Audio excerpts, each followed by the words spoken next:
According to the lawsuit that Alvin Bragg filed against Jim Jordan this week, the Manhattan District Attorney's Office has been inundated with racist threats against Alvin Bragg and his staffers. Here is what the lawsuit says. They actually put a couple of the threats in there. One person wrote, and language warning on this, I'm not going to censor it, this is what they said. "Hey, George Soros, asshole puppet, if you want President Trump, come and get me. Remember, we are everywhere, and we have guns." One person called him black trash. Another person referred to him as AIDS infested. The list goes on. Now, as I've said since the beginning, it's only a matter of time before these threats turn into action from some of these truly psychotic Trump supporters.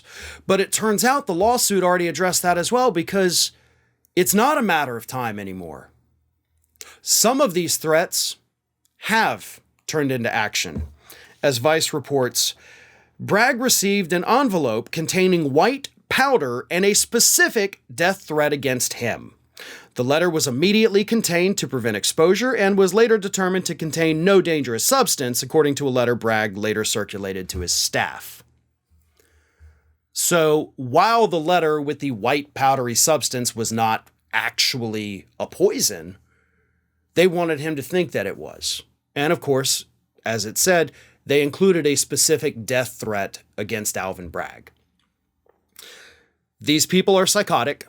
They are easily manipulated, and they will do whatever they think Donald Trump wants them to do. He doesn't have to spell it out specifically, but his continued threats against Alvin Bragg and the judge's family, he's called Alvin Bragg a racist. He has called him an animal. He has referred to the judge and Alvin Bragg and other prosecutors as perverts, lunatics, and maniacs. Those are just a few of the words that Trump has used within the last 7 days since he was indicted to describe these individuals that are doing their jobs.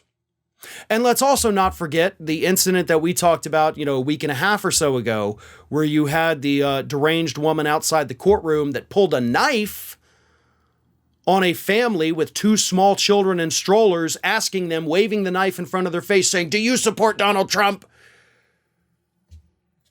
These threats are no longer just threats. We are starting to see material action happen. Now, Judge Merchan, during the Tuesday indictment last week, said that a gag order is far off. Like, that is not something that Judge Merchan wants to do. Of course, that was before Trump and his family started attacking Merchan and his family. So maybe Judge Merchan was going to have a change of heart. And he needs to have one immediately.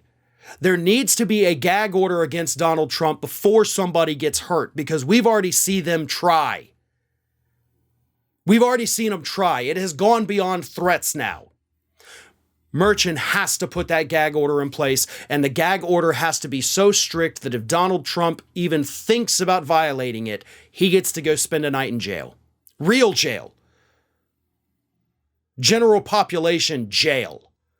That's what needs to happen, because Donald Trump knows exactly what he was doing with these threats. He knows exactly how these words that he is using are going to resonate with his base, and he will not stop until he's either forced to stop or until his supporters do something that makes it to where he thinks he has nothing to worry about.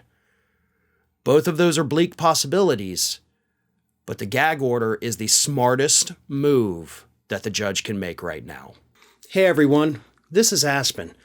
And did you know that for the low cost of $0 per day, you can subscribe to the Fair and Balanced YouTube channel?